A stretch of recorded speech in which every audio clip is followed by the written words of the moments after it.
이 이야기는 병원에서 절대 꺼내지 않는 이야기입니다. 왜냐하면 그들이 이미 수십 년간 환자들로부터 벌어들인 막대한 돈이 한순간에 끊겨버리기 때문입니다. 안녕하세요. 저는 88살 신장내과를 55년 동안 파고든 김동환입니다. 제 진료실에는 매일 투석이 두려워서 찾아오시는 분들이 50명씩 오십니다. 지금까지 제가 직접 본 환자분들만 해도 1만 명이 넘는데 그분들이 투석과 신장 이식에 사용한 비용만 계산해봐도 수백억 원이 훌쩍 넘습니다. 하지만 오늘 제가 말씀드리는 방법들을 제대로 따라하신다면 병원에 가는 횟수와 의료비를 절반 이상 줄일 수 있을 뿐만 아니라 투석이라는 공포에서 완전히 벗어날 수 있습니다. 저 역시 제 아내가 초기 신장질환 경고 신호를 겪으며 의사로서의 무력감을 느꼈었습니다. 아침엔 손가락이 부어 반지가 빠지지 않아 당황했고 저녁엔 소변 거품이 사라지지 않아서 하루가 무너졌습니다. 그 후 55년간 투석실에서 수천 명을 지켜본 결과 약물 없이도 신장 기능 저하를 막는 핵심 패턴을 발견했습니다. 의학 교과서에는 나와 있지 않은 내용들을 제 가족부터 시작해서 환자분들을 장기간 추적 관찰한 결과 실제로 신장 수치가 개선되고 투석을 늦출 수 있다는 것을 의학적으로 확인할 수 있었습니다. 지금 저는 88살에도 정상 신장 수치를 유지하고 있고 그리고 제가 관리한 환자분들을 통해서도 변화를 확인했습니다. 국물 2숟가락, 식후 10분 걷기, 매일 발목 확인하기 같은 간단한 행위들이 모여 놀라운 결과를 만들었습니다. 오늘은 병원에서 절대 알려주지 않는 신장 건강의 4가지 핵심 비밀과 집에서도 확인할 수 있는 위험 신호 5가지, 그리고 투석을 피할 수 있는 식탁의 놀라운 변화법까지 모두 공개합니다. 처음부터 끝까지 보셔야 투석 없는 건강한 노후라는 전체 효과를 얻습니다. 시작 전 지금 어디에서 보고 계신가요? 병실에서 보고 계신지, 집 안방에서 편안히 보고 계신지 댓글로 알려주세요. 그리고 혹시 아침에 얼굴이 붓거나 소변에 거품이 생기는 경험이 있으셨는지도 남겨주세요. 이 영상의 좋아요와 구독을 눌러주신 분들께는 제가 직접 댓글로 개인 맞춤 조언을 드리겠습니다. 오늘 내용을 끝까지 들으시면 투석실 대신 건강한 집에서 손주들과 함께하는 행복한 노후를 직접 확인하실 수 있습니다. 그럼 이제 본격적으로 소리 없는 파수꾼, 신장을 어떻게 관리하면 좋을지 말씀드리겠습니다. 우선은 적을 알고 나를 알아야 백전백승할 수 있듯이 왜 신장 질환이 문제가 되는지 아는 것이 중요합니다. 그 가장 큰 문제는 초기 증상이 너무 미미하다는 것입니다. 2023년 대한신장학회 발표에 따르면 만성신장병 환자의 87%가 자신의 병을 모르고 지낸다고 합니다. 이는 정말 충격적인 수치입니다. 왜 이런 일이 벌어질까요? 바로 신장의 특별한 능력 때문입니다. 신장은 우리 몸에서 가장 중요한 필터 역할을 하는데 마치 정수기 필터처럼 노폐물을 걸러내고 필요한 영양분은 다시 몸으로 돌려보냅니다. 놀라운 것은 이 작은 장기가 하루에 1800리터나 되는 피를 깨끗하게 걸러낸다는 사실입니다. 그런데 문제는 이 필터가 서서히 막히기 시작해도 우리가 쉽게 알아차리지 못한다는 것입니다. 왜냐하면 신장의 예비 능력이 워낙 뛰어나기 때문입니다. 혹시 최근에 아침마다 얼굴이나 눈두덩이 붓는 경험을 하신 적이 있으신가요? 아니면 양말을 벗었을 때 자국이 오래도록 남아있는 것을 보신 적은 없으신가요? 이런 작은 신호들을 놓치지 않는 것이 신장 건강의 첫걸음입니다. 그렇다면 신장이 보내는 작은 도움 요청 신호들을 어떻게 알아차릴 수 있을까요? 제가 오랜 경험을 통해 정리한 5가지 신호를 말씀드리겠습니다. 가장 먼저 눈에 띄는 것은 아침에 일어났을 때 얼굴이나 눈가가 붓는 것입니다. 양말이나 신발을 벗었을 때 자국이 오래 남는 것도 마찬가지입니다. 이는 신장이 밤사이 몸속 물을 제대로 조절하지 못해서 생기는 현상입니다. 마치 배수구가 막힌 욕조에 물이 고이는 것과 같은 거죠. 두 번째로는 소변의 거품이 평소보다 많이 생기고 한참이 지나도 쉽게 사라지지 않는 경우입니다. 신장에 필터가 걸러내야 할 체내 단백질을 소변으로 새어나가게 하기 때문입니다. 세 번째는 수면을 방해하는 신호입니다. 화장실을 자주 가게 되거나 반대로 소변량이 갑자기 확 줄어드는 것 모두 주의해야 합니다. 신장이 물 조절 기능을 잃어가면서 밤에도 계속 일하거나 아예 기능이 떨어져서 소변을 제대로 만들지 못하는 것입니다. 네 번째, 전반적인 컨디션 악화입니다. 충분히 쉬어도 계속 피곤하고 조금만 움직여도 숨이 차거나 어지러운 증상이 나타날 수 있습니다. 신장이 약해지면 몸속 독소가 쌓이고 빈혈도 생기면서 온몸이 무거워지기 때문입니다. 마지막 다섯 번째는 혈압 관리가 평소보다 어려워진다는 것입니다. 신장은 혈압을 조절하는 호르몬을 만드는 곳이기도 합니다. 신장이 약해지면 당연히 이 호르몬 조절 기능이 망가져서 혈압이 불안정해질 겁니다. 이런 증상들 중에서 두 가지 이상이 나타난다면 반드시 검사를 받아보셔야 합니다. 간단한 소변 검사와 혈액 검사만으로도 신장의 상태를 정확히 파악할 수 있습니다. 조기 발견이 가능하다면 투석이나 이식까지 가지 않고도 충분히 관리할 수 있습니다. 이런 신호들을 놓치지 않으려면 어떻게 해야 할까요? 집에서도 간단하게 확인할 수 있는 방법들이 있습니다. 매일 저녁 발목을 3초간 꾹 눌러서 자국이 남는지 확인해 보세요.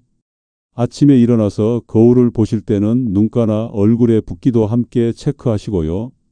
소변의 거품이나 색깔 변화가 눈에 띄면 사진으로 기록해 두는 것도 좋은 방법입니다. 혈압을 재실 때는 서두르지 마시고 5분간 편안히 앉아 안정을 취한 후 두 번 측정해서 평균값을 기록하세요. 주의해야 할 점은 며칠 쉬면 나아지겠지 하는 생각입니다. 이런 안일한 생각이 가장 위험합니다. 신장 질환은 조기 발견이 생명입니다. 검사 한 번이면 바로 확인할 수 있으니 절대 망설이지 마시고 조기에 발견하고 치료해 보아요. 적을 알고 나를 알면 백전백승이라는 말이 있듯이 신장 건강도 마찬가지입니다. 신장을 망가뜨리는 가장 큰 두 악역이 누구인지 알아야 제대로 대처할 수 있습니다. 바로 혈압과 혈당입니다. 미국 신장재단 연구에 따르면 만성신장병 환자의 60%가 당뇨병이나 고혈압이 원인이었다고 합니다. 놀라운 사실이죠? 결국 이 두 가지만 잘 관리해도 신장 건강의 절반은 지킬 수 있다는 뜻입니다. 먼저 혈압 이야기부터 해보겠습니다. 신장은 혈압과 아주 밀접한 관계에 있습니다. 혈압이 높으면 신장의 미세한 혈관들이 손상을 받고 반대로 신장이 나빠지면 혈압 조절이 어려워집니다. 마치 닭이 먼저냐 달걀이 먼저냐 하는 관계와 같습니다. 혈압은 대체로 130에 80 안쪽으로 유지하는 것이 좋습니다. 하지만 더 중요한 것은 꾸준한 관리입니다. 혹시 혈압약을 드시다가 어지러워서 약을 끊어본 경험 있으신가요? 이런 분들이 의외로 많습니다. 하지만 약을 먹다가 어지럽다고 해서 임의로 끊으면 절대 안 됩니다. 어지러움이 느껴진다면 담당 의사와 상의해서 약의 종류나 용량을 조정해야 합니다. 다음으로 혈당 관리도 마찬가지로 중요합니다. 당뇨병은 신장의 필터 역할을 하는 핵심 부분을 직접적으로 손상시킵니다. 그렇다고 해서 너무 빡빡하게 관리하려고 스트레스 받을 필요는 없습니다. 완벽을 추구하기보다는 기본만 지켜도 충분합니다. 과식과 단 음료, 그리고 야식만 줄여도 혈당 관리의 절반은 성공입니다. 혹시 약을 먹어도 혈압이나 혈당이 잘 조절되지 않는 경험을 하신 적이 있으신가요? 이럴 때일수록 포기하지 말고 꾸준히 기록하는 것이 중요합니다. 이러한 기록들이 모여 생활 방식을 나타내며 이는 곧 해결점을 도달할 수 있는 지도가 되는 것입니다. 그렇다면 구체적으로 어떻게 실천하면 될까요? 식사 순서부터 말씀드리겠습니다. 당장 실천해 보세요. 식사할 때는 작은 비법이 있습니다. 채소를 먼저 드시고 그 다음 밥, 반찬, 과일 순서로 드세요. 이것만으로도 혈당 스파크는 줄어들고 수치는 천천히 올라갈 겁니다. 숟가락질 속도를 평소보다 천천히 하는 것도 혈당 급상승을 막을 수 있어요. 약 먹는 것 또한 혈당 관리에 필요한데요. 약봉투에 아침과 저녁 표시를 해두고 휴대폰 알람을 설정해 보세요. 여기서 주의해야 할 점은 혈당이 정상으로 나왔다고 해서 혈압-혈당 약을 임의로 끊는 것은 정말 위험합니다. 혈압약은 갑자기 끊으면 반동 고혈압이 올 수 있어서 오히려 더 위험해질 수 있습니다. 꾸준함은 그대로 유지하되 반드시 담당 의사와 상의 후 변화시켜 보세요. 식사 순서 관리가 중요하다는 것을 아셨다면 이제 가장 직접적으로 신장에 영향을 주는 식탁 음식들을 이야기해 볼까 합니다. 전 항상 환자분들에게 말씀드려요. 약보다 더 중요한 것이 바로 매일의 식사라는 것을요. 우리의 식탁은 가장 가까운 병원이자 약국입니다. 잘못 사용하면 독이 될 수도 있지만 오늘 영상을 통해 배우신다면 괜찮으실 겁니다. 특히 신장 건강에 있어서는 소금, 단백질, 과일 이 세 가지가 핵심입니다. 먼저 소금 이야기부터 해보겠습니다. 소금은 신장의 가장 큰 적입니다. 그거 아셨나요? 세계보건기구에서 권장하는 하루 소금 섭취량은 5g이란 것을요. 그런데 우리나라 사람들은 평균 10g 이상을 먹고 있습니다. 2배나 많은 양이죠. 라면 스프 한 봉지에만 해도 하루 권장량이 거의 다 들어 있습니다. 소금을 많이 먹으면 당연히 혈압은 올라가고 신장은 더 많은 일을 해야 합니다. 마치 필터가 막힌 정수기에 억지로 물을 통과시키는 것과 같습니다. 기계도 망가지듯이 시간이 지날수록 우리의 필터는 망가질 수밖에 없습니다. 다음으로는 단백질 이야기입니다. 그거 아셨나요? 단백질은 우리 몸에 꼭 필요한 영양소지만 너무 많이 먹으면 신장에 엄청난 부담이 된다는 사실을 말입니다. 단백질이 분해되면서 나오는 노폐물을 신장이 처리해야 하기 때문입니다. 많은 분들이 몸에 좋다고 해서 고기나 생선을 과도하게 드시는데 사실 손바닥 크기의 고기나 생선을 하루에 반 토막 정도면 충분합니다. 과일도 주의가 필요합니다. 과일은 건강에 좋다고 알려져 있지만 신장이 약한 분들에게는 독이 될 수 있습니다. 특히 바나나, 오렌지, 토마토, 아보카도는 칼륨 함량이 높아서 주의해야 합니다. 정상적인 신장은 칼륨을 잘 배출하지만 신장 기능이 떨어지면 칼륨이 몸에 쌓이게 됩니다. 칼륨이 많이 쌓이면 심장 박동에 문제가 생길 수 있어서 매우 위험합니다. 왜냐하면 칼륨은 심장 근육의 전기 신호를 조절하는 역할을 하는데 농도가 너무 높아지면 과부하가 거려 심장이 불규칙하게 뛰거나 아예 멈출 수도 있기 때문입니다. 이런 식탁의 변화가 실제로 얼마나 중요한지 제가 직접 경험한 환자 이야기를 들려드리겠습니다. 박성구님이라는 75살 어르신이 계셨습니다. 병원 갈 일 없다가 늘 입버릇인 분이셨죠. 어느 봄비 오던 날 갑자기 숨이 차고 발등이 퉁퉁 부어서 응급실로 오셨습니다. 멀쩡하던 내가 왜 이러지 하며 불안해하시는 모습이 지금도 눈에 선합니다.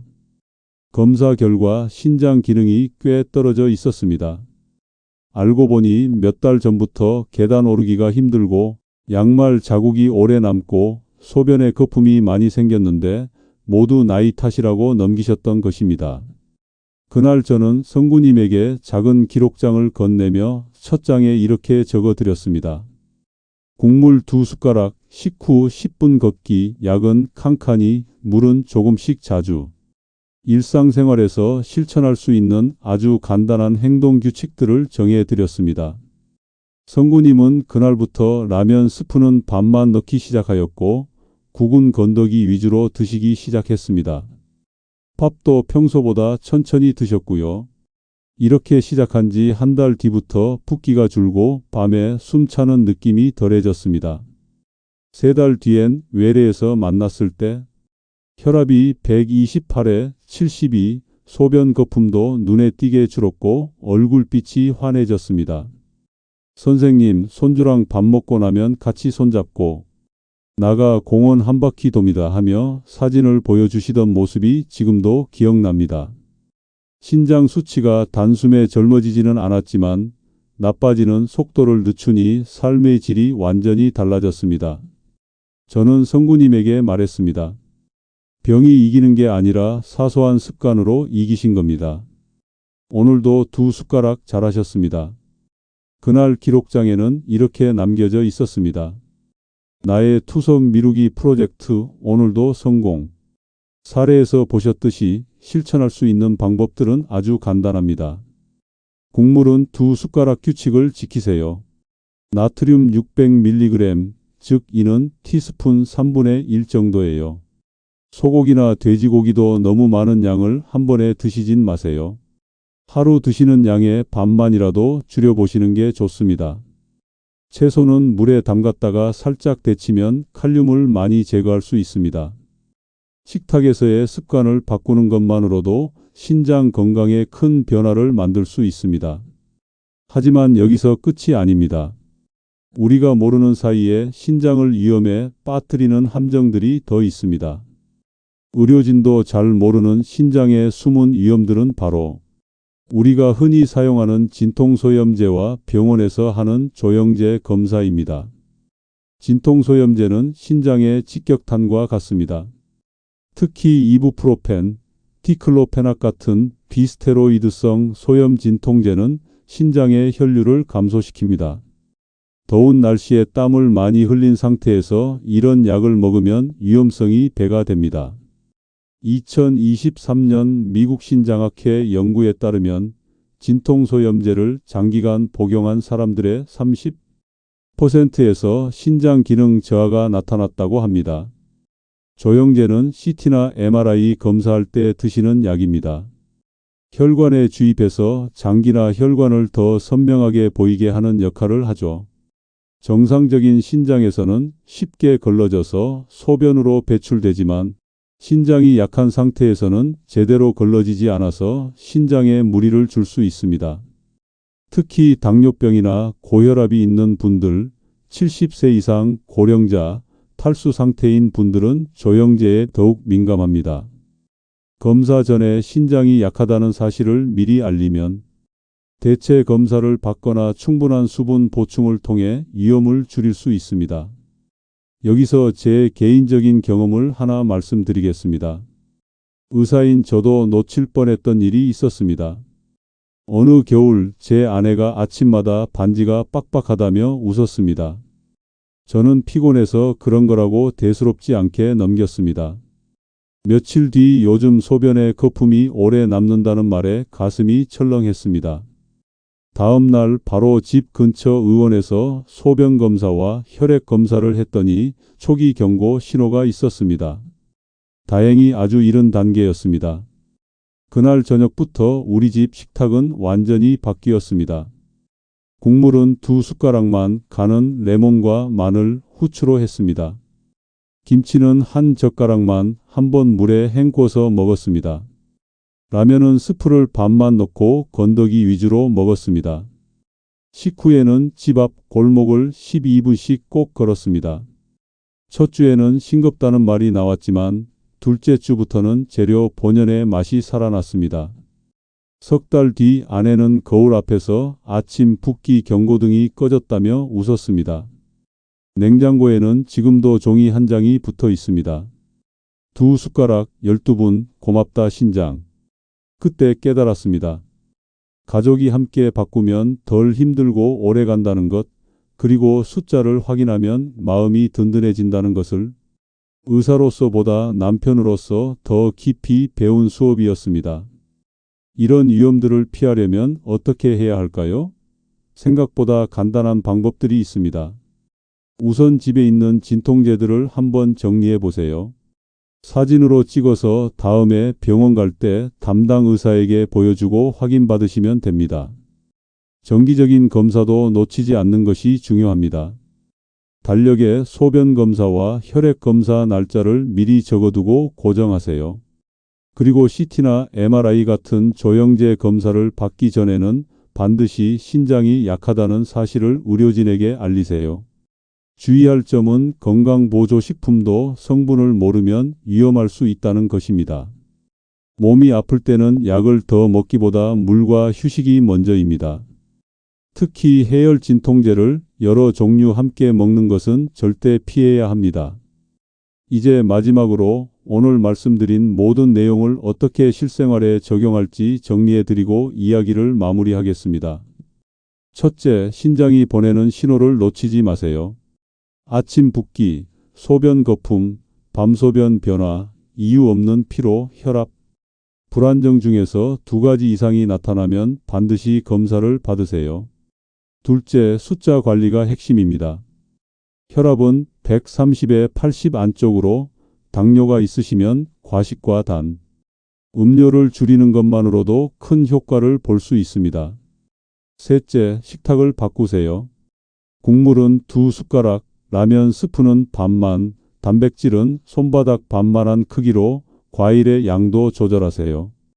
넷째, 약과 검사를 조심하세요. 진통소염제 남용은 금물이고 조영제 검사 전에는 신장이 약하다는 사실을 미리 알리세요. 다섯째, 기록하는 습관을 기르세요. 혈압, 체중, 그날의 컨디션을 한 줄이라도 적어두세요. 여섯째, 식후 10분 걷기를 생활화하세요. 격렬한 운동보다 꾸준한 가벼운 움직임이 신장에는 더 좋습니다. 지난 53년간 투석실에서 주 3회 해당 4시간씩 고생하시는 분들을 수없이 봐왔습니다. 그분들의 고통을 지켜보면서 깨달은 것은 가장 좋은 치료법은 예방이라는 것입니다. 그리고 그 예방의 핵심은 바로 오늘의 작은 습관에 있습니다. 신장은 한번 나빠지면 되돌리기 어려운 장기입니다. 하지만 조기에 발견하고 올바른 생활 습관을 유지한다면 충분히 관리할 수 있습니다. 투석이나 이식까지 가지 않고도 건강한 노후를 보낼 수 있다는 뜻입니다. 제가 오늘 말씀드린 내용들은 모두 제가 직접 경험하고 확인한 것들입니다. 복잡한 이론이 아니라 실제로 효과를 본 실용적인 방법들만 골라서 말씀드렸습니다. 55년간 투석실에서 만난 수천 명의 환자분들과 함께 검증한 방법들이기도 합니다. 당장 오늘부터라도 하나씩 실천해 보시기 바랍니다. 저는 늘 환자분들께 말씀드립니다. 신장 건강은 마라톤과 같다고요. 단거리 달리기처럼 빠른 효과를 기대하면 안 됩니다. 하지만 꾸준히 걸어가면 반드시 목적지에 도달할 수 있습니다. 건강한 신장을 유지하는 것은 결코 어려운 일이 아닙니다. 거창한 변화가 아니라 작은 습관의 변화만으로도 충분합니다.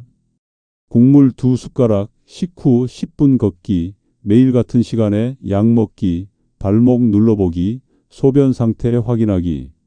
이런 작은 실천들이 모여서 큰 변화를 만들어냅니다. 마치 작은 물방울들이 모여 큰 강을 이루는 것처럼 말입니다. 지난 55년 동안 제가 가장 보람을 느꼈던 순간들은 환자분들이 투석을 피하고 건강한 모습으로 외래에 오실 때였습니다. 처음엔 절망적이었던 수치들이 조금씩 나아지고 얼굴에 생기가 돌고 손주들과 함께 공원을 산책할 수 있게 되는 모습을 볼 때마다 의사로서의 보람을 느꼈습니다. 여러분도 분명히 할 수 있습니다. 나이가 많아도 이미 신장 수치가 나빠져도 늦지 않았습니다. 중요한 것은 시작하는 것입니다. 완벽하게 하려고 하지 마세요. 오늘은 국물을 조금 덜 드시고 내일은 10분만 더 걸어보세요. 모레는 혈압을 한번 재보시고요. 이렇게 하나씩 쌓아가면 됩니다. 제가 환자분들께 항상 강조하는 것이 있습니다. 신장 건강은 혼자 지키는 것이 아니라는 점입니다. 가족과 함께, 의료진과 함께, 그리고 같은 고민을 하는 분들과 함께 해야 합니다. 혼자서 모든 것을 감당하려고 하지 마세요. 내일 저녁부터 작은 습관 하나만 바꿔보세요. 그 변화가 여러분의 노후 건강을 완전히 달라지게 할 수 있습니다. 저는 확신합니다. 여러분 모두가 건강한 신장과 함께 행복한 노후를 보내실 수 있다고 말입니다. 마지막으로 한 가지만 더 당부드리고 싶습니다. 오늘 영상에서 말씀드린 내용들을 실천하시다가 궁금한 점이나 어려운 점이 있으시면 주저하지 마시고 담당 의사와 상의하세요. 그리고 가족들에게도 오늘 배운 내용을 나눠주세요. 건강은 나누면 나눌수록 더 커집니다. 끝까지 들어주셔서 진심으로 감사드립니다. 이 이야기가 도움이 되셨다면 구독과 좋아요 부탁드립니다. 여러분의 작은 관심이 더 많은 분들에게 건강한 정보를 전할 수 있는 힘이 됩니다. 그리고 지금 이 영상을 어디서 보고 계신지 댓글로 남겨주세요. 병실에서 보고 계신지, 안방에서 편안히 보고 계신지 알려주시면 제가 직접 답글로 도와드리겠습니다. 88살 의사가 여러분 한 분 한 분의 건강을 위해 최선을 다하겠습니다.